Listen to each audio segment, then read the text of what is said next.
Leo Alexander is running for mayor of Washington, D.C. For those of you in Rio Lindo, that's the nation's capital. Mr. Alexander has a long record of public service in D.C., but I want to talk about illegal immigration. When it comes to illegal immigration, Leo Alexander gets it. Angered by high unemployment and poverty among legal residents of Washington, D.C., Leo advocates for E-Verify, adoption of 287G, an end to driver's licenses, in-state tuition, and government subsidies for mortgages for illegal aliens. As mayor of the nation's capital, he will be in a position to dialogue with President Barack Obama. He will now check yes on all 6 questions. I've already done it because I know you're in favor of all these. And when you get a chance, you can come up and look at the questions. These are questions compiled by Numbers USA, Roy Beck. And I'm going to ask you to sign that document because I think Roy is going to want it. Sure. Contribute till it hurts by check or at leoalexanderformayor.com. Without further ado, let me introduce Leo Alexander, the next mayor of Washington, D.C. Thank you so much. Okay.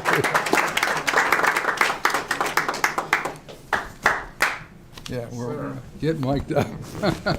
Just Yes. you can check all the yeses too if you want. Oh, wait. Stay there with the thing. Yeah, take it. Leah. What did I just do? Oh, God, this one.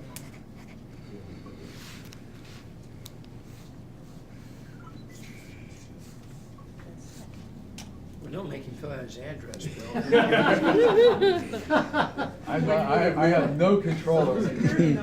Yeah, right, social security. Show his ID. Yeah, I know. your ID. So we run it through E-Verify. You gotta E-Verify that. Anything else?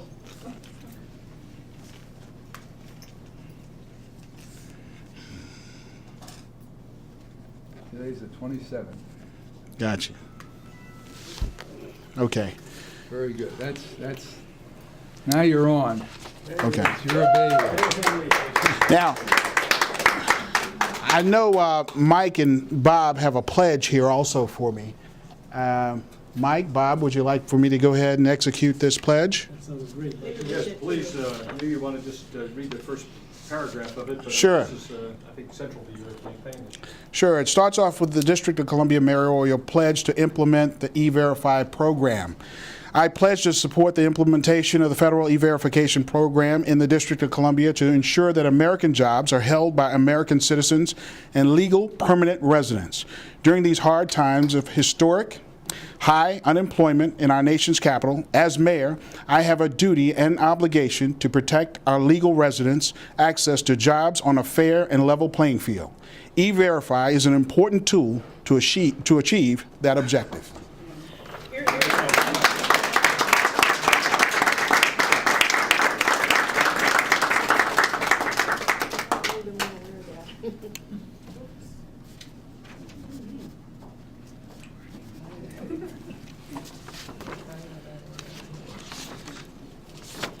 First of all, I want to thank everyone for being here.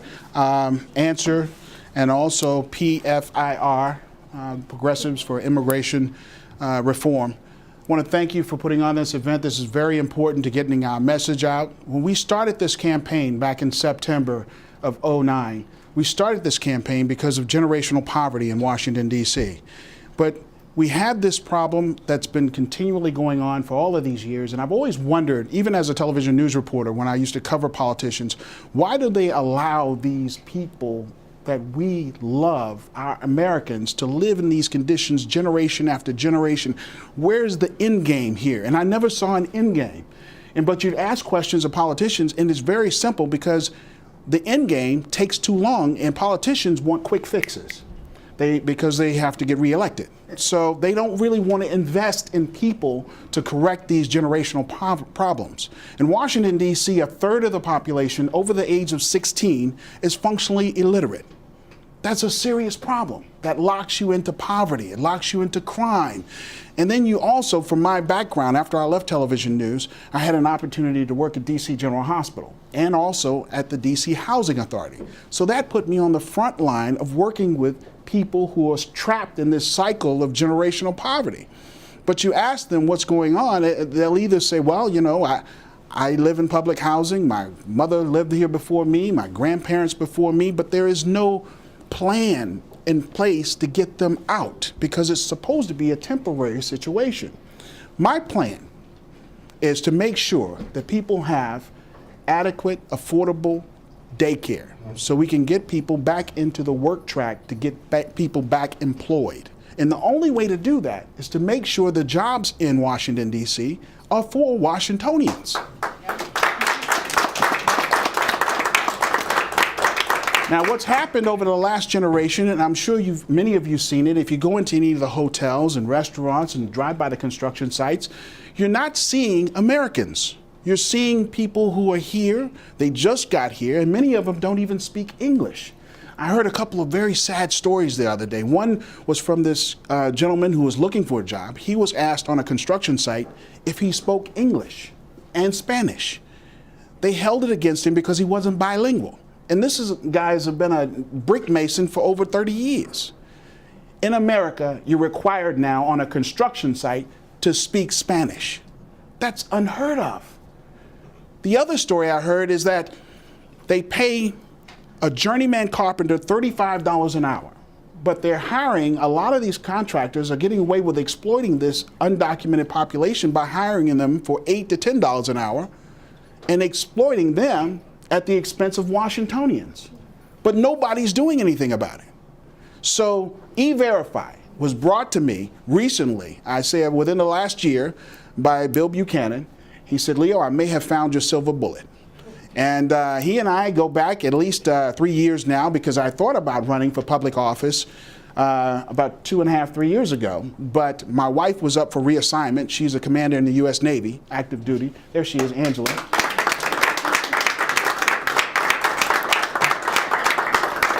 But because she was up for reassignment, we really didn't know whether we were going to stay in Washington, D.C. So I stepped down and said, no, we're going to wait and see what happens.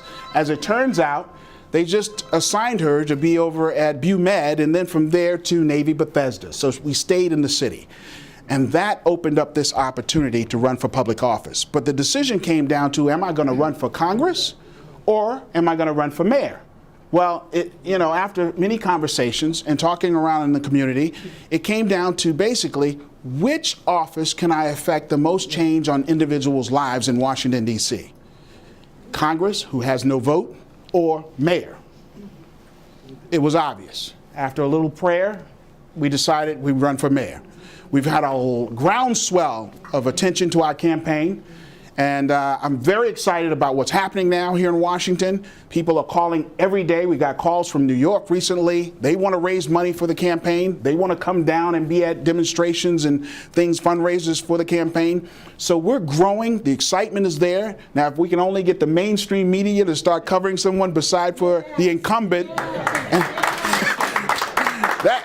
that would be nice. But I understand they've got a lot of investment in Mr. Fenty, so they want to protect their investment. But we're a grassroots campaign, and we're going to take it to the street, and that's what we're doing. And I'm glad you're here. I'll open it up for questions. I'll take them now.